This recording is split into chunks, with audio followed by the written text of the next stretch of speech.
It's honestly laughable how society looks down on people with unacceptable or unpalatable addictions like alcohol, drugs, and gambling. Yet the majority of society is silently suffering from the most common addiction, phone addiction, which is probably just as bad, if not worse, for society in the long term. We have people walking around with a jillion tabs open in their brain of people that they knew from 5 years ago, 6 years ago, tabs of their entire lives, their dating relationships, what they ate for lunch, their fitness routine, all of the things. They just have tabs, open tabs of all of the people they follow, watching their stories, consuming their content every day. And that's not even including influencers, entertainers, Netflix, all the other things that we have to have open tabs on. Now, I'm not a techie person, but I assume if you have a laptop open with 1,000 tabs running all the time, it's going to ruin the laptop, right? It's the same thing that we're doing to our brains. We're not just addicted to the device, and we're not just addicted to the apps on the devices. We're addicted to monitoring people, to keeping up with people. And this amazing Substack post I read the other day was a big reason why I felt the desire to make this video. I'll link it in the description if I can find it again. But basically, in the article, the author talked about how when she went out for her first ever party in university, she had the time of her life. Her and her best friend,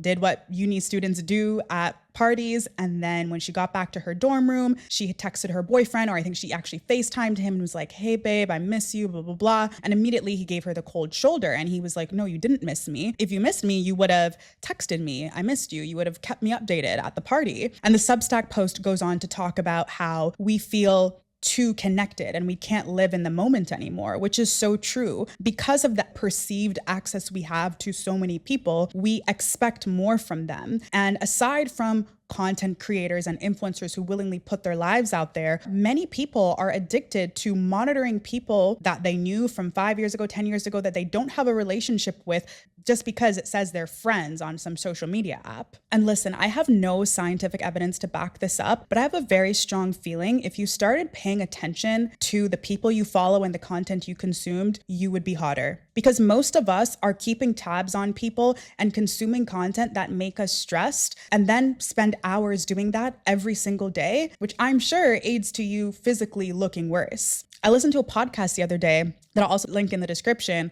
where the neuroscientist was basically saying that if you eat and then you suddenly get stressed, when your body's digesting that food, it's as if you consumed around 100 extra calories because of what it does to your hormones and the extra energy your body has to use to burn those calories. All that to say, although you might not feel it or see it instantly, when you're constantly scrolling and monitoring people who make you feel like crap, it's going to physically affect how you appear and how you show up in the world. I mean, I know there is scientific proof to back it up in terms of doom scrolling at night, which ruins your circadian rhythm, which means you don't have a good sleep schedule, increases your chances of depression, anxiety, and all that stuff, which physically, obviously, will make you look like crap. So that to me is honestly the least important part. What makes me scared is the fact that majority of society's brain is fried. We have tabs open of people we barely talk to, and we believe that we do not have agency over that. Listen, I am not an extremist. I will never tell someone, "Oh, just completely stop using social media, go off into the woods and never open an app." I'd be scrolling. I love social media. Social media has changed my life in many ways. I have made some amazing friends in social media. I have had some amazing opportunities on social media. I'm posting on social media by making this video, but I am very careful with what I consume, how much I consume, and I'm very conscious every time I open a social media app. Most of society has completely given up their agency to these big companies that create these devices and these apps that keep us consumed 24/7. But the thing is, you do not have to give up your agency. You are being influenced, but you have control over this. You make choices by virtue of what you do, yes, but by virtue of what you don't do as well. You have a choice to not doom scroll, to create systems to stop yourself from going online and not being conscious. The word doom scroll, I think, has become kind of a buzzword, so it's lost its meaning. When I think of doom scroll, at least, what I think of is scrolling with no conscious thought. I've actively made the decision to never scroll with no conscious thought, because what happens is you allow things to permeate your subconscious mind without saying yes or no. A lot of people do not have digital literacy. They will open up their phone, they will see a tweet and be like, this is a fact, or they'll start reading a thread that makes them stressed, or they'll start watching a video that makes them stressed, that seems dumb, probably goes against their values, or just doesn't feel right. And they won't stop and think, maybe I shouldn't continue reading this, or maybe I shouldn't spend 40 more seconds listening to this person talk because I don't agree with this, or this doesn't align with my values, or blah, blah, blah, like whatever the case is. Instead, they'll keep watching it. If you're doom scrolling, permeates your subconscious mind, and you will live with that tab open in your brain, not consciously, but it's open in your brain, and it will start to leak through your actions and your daily life. A big shift for me was, I would say in 2021, pandemic times, I was listening to a lot of YouTube podcasts, trash YouTube podcasts, just to fill my mind, because at that period, I hadn't really done the work to be okay with my thoughts. So I would just constantly fill my mind. I was basically a grown iPad kid, which was honestly pathetic. And then when the world started to open up and we were allowed to, let's say, go out and go to restaurants with friends, I would go out and I would start to spew the rhetoric that I was listening to, even though I didn't actually believe it, or those thoughts would come in my mind. So I would immediately think of arguments or ideas that these podcasts that I didn't agree with were spewing, because I was just watching it for entertainment and it wasn't that deep. When I realized how much it had leaked through me in those moments, I immediately had to make a change. And most people think that they don't have the ability to do that. Now, if I'm scrolling on TikTok, Reels, I'm reading something on Substack, Twitter, I feel how my body reacts to things. I think about whether I believe it. And if I read something and I don't agree with it, or I don't think it matches my values, or it's just trash, it's just slop, it's just internet garbage, I will consciously react to it, right? I will consciously tell myself, LOL, this is dumb. LOL, no, I don't agree with this. Do you get what I'm saying? Like, I am very conscious about what I'm consuming. I never let myself doom scroll so much where I'm not aware of what I am letting into my mind. And we all know that these companies profit off us not being cognizant. And there was going to be millions of people who continue to doom scroll and be a node in this machine, right? But you can make the active choice to not be and still participate in it. You can create that balance. And it's a big part of what I want to share with people, because I think there's just extremes in society these days. There'll be people that are like, I don't use social media and I don't think anyone should use social media. And then there's people who are like, I don't care, it's not that deep, I'm a doom scroll, chronically online, blah, blah, blah, blah, blah. You can find balance and enjoy these amazing pieces of technology and social media that we have in society, while also not allowing yourself to fall victim to it. And to me, one of the most obvious reasons, as we've already discussed, will likely make you hotter, but also probably a more powerful reason to not become a victim to your phone and to these apps, is because the same people who created them don't use them, wouldn't let their kids use them, and probably laugh at the robots they've created. They create the thing, they extract money, and then they log out. And meanwhile, there's people out here who can't sit down for 30 seconds without checking their phone 4 times and checking every platform and then going back on the platform that they just came out of, because their brain needs that hit of dopamine. It's literally insane. It's so bad these days that now whenever I meet up with a friend or I meet someone new, I always ask them, when's the last time you ate a meal without watching something or listening to something? And when's the last time you went on your hot girl walk without listening to a podcast? You can go on your hot girl walk without listening to a podcast. In fact, you need to go on a hot girl walk without a podcast, because you need to get close with yourself. You need to sit with the thoughts that you have in your mind and get to know yourself more. Podcasts can be great for you as well. Like, it's not all slop, but if you're constantly clouding your mind, you will never be able to fully even use the stuff that you're learning. Let's say if it's an educational podcast, you need time to sit with yourself, to sit with your thoughts, and to grow as a person. If you've never watched me before, I built a multi-6-figure freelance business in 18 months. And one of the biggest reasons I believe personally that I was able to do that is because I realized I had agency in most areas of my life. And then I chose to take action. I chose to take control. And one of the easiest kind of gateways into doing that is over your health. That's why you'll see a lot of fitness people start businesses, because the discipline and control that it takes to gain weight, lose weight, get up every single day, move your body, go to the gym, do something hard, creates a stronger muscle in you that will allow you to have the mental fortitude to then go into business, for example. But another gateway into, I think, seeing that you have more agency than you think is starting with your phone addiction. A majority of people have phone addiction. Like, I barely know anybody that's in their 20s and above. Obviously, young kids, they're cooked. I don't know what the young kids are going to do, but 20s and up, even older people, people. I know even like my parents, sometimes they'll catch themselves doom scrolling, and they had many, many years without phones, unlike some of us, right? When I realized that I had this addiction, and that podcast situation was a big realization for me. I'm a very ritualistic and drastic person when it comes to making decisions and trying to achieve things. If I want to make a big change, I need to make a big act or ritual to start that, to execute that, and really tell myself, okay, this is the new era. I hate that word, but new era that we're going into. So as an example, when I decided to build my freelance business, the year I decided, it happened to be around New Year's Eve, I stayed inside. I didn't go out to party. I didn't do anything. I literally stayed in my room. I had my laptop open. I was learning about copywriting and journaling and doing whatever corny thing you could imagine. Someone who's like, I'm going to start the new year off great. At 12 a.m., that's what I was doing on New Year's Eve. I did that purposely, not because it was like, oh, like I'm better than everyone. It was like, I need to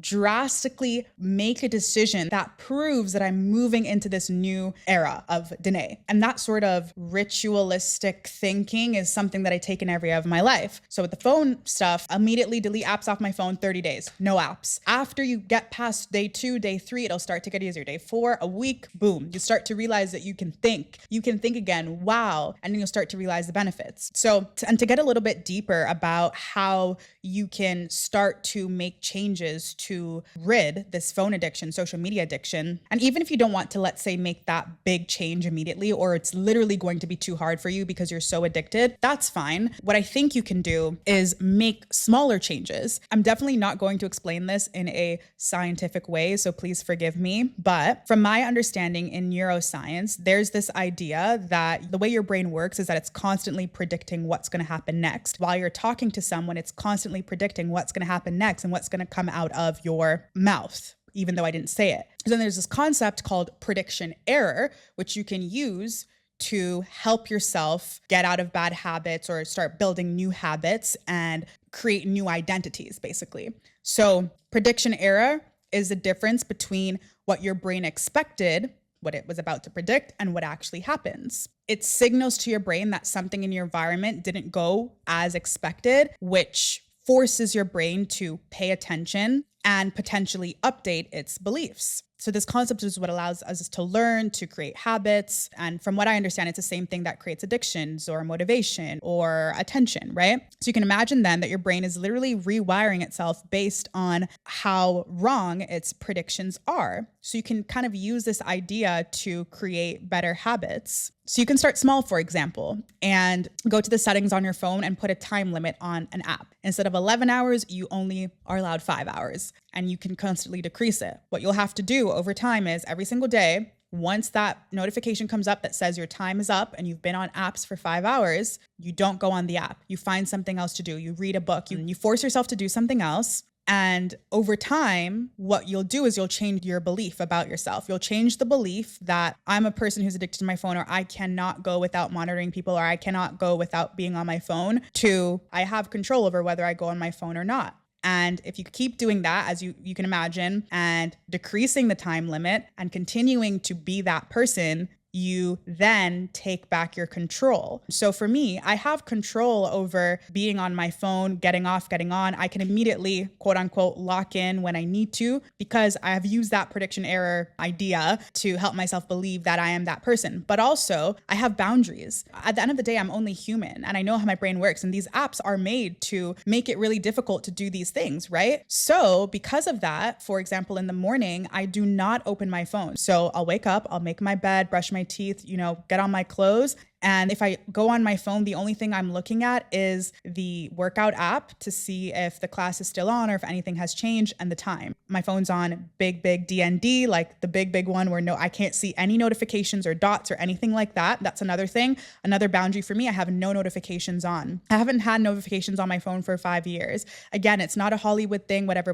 My most important people in my favorites, if they need to call me, that will go through. Otherwise, no notification is that important to me, because what happens is If you look up the stats on how often you pick up your phone a day, you would be sick. It's just insane, right? And if you have notifications on, it just increases the amount of times you're going to be a little rat, like, oh, more cheese, more cheese, more cheese. You want to reduce the chances of how much you can be a rat. Pull the toggle to get more dopamine, right? It's like someone texts you about something important maybe that you're doing, and then all of a sudden you're scrolling on TikTok. That's what happens. So for me, boundaries are no notifications on, haven't had them on for years, has honestly changed my life. It's just like amazing. If I need to go on an app, I'll go on it. If somebody is texting me, I'll open it to text them back when I have the time. Or if my phone is not on DND, I'll hear the vibration, but the notification thing is actually not popping up. For me, that works and has been really helpful. And then as I say, in the mornings, I don't go on my phone. I'll go on my phone sometimes after the class. So I'm like, okay, I've done something hard for the day, which again is training my brain. I'll go on the apps, check my apps, my email or whatever. Sometimes though, if I feel like I can't really explain it and I don't know the science behind it, but if I feel like I'm mentally weaker that day, I won't go on my phone until way later. I'll push it back because I know that the moment I go on my phone, I'm giving myself easy dopamine. Again, this is probably not scientifically correct, but you get what I'm saying. I'll give myself easy dopamine, so then it will be harder for me to complete my tasks. But I'm ruthless with what I consume,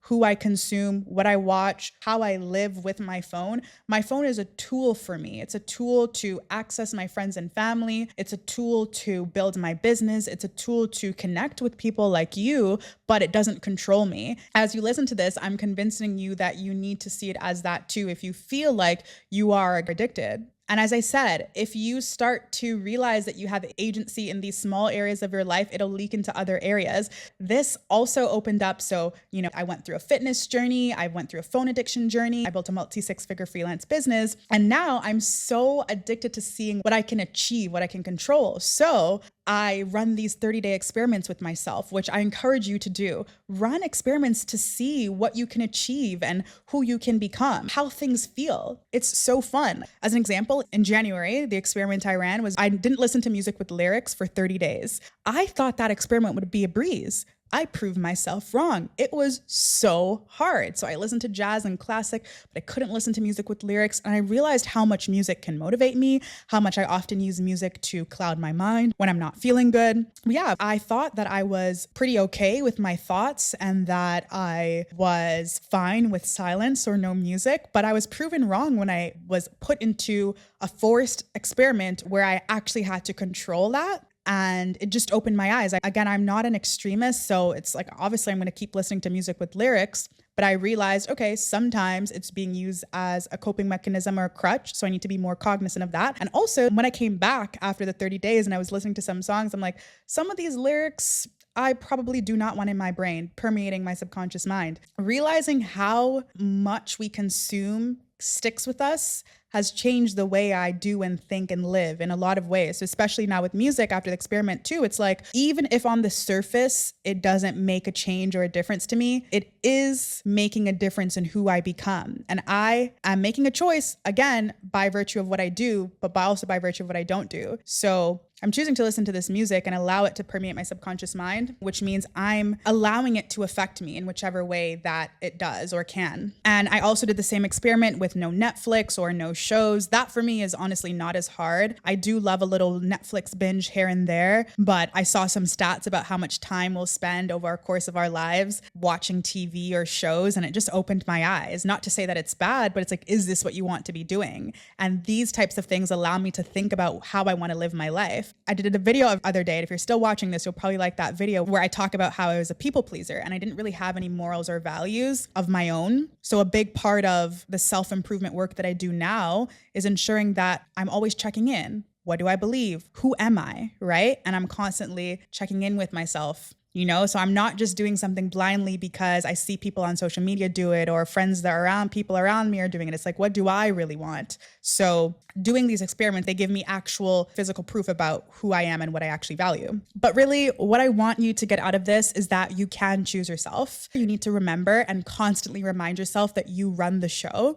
And if you can gut your habits, you can allow yourself to reveal who you truly are underneath. And honestly, that's one of the best things you can do to improve your life overall. And it will also probably help you go get paid. Bye.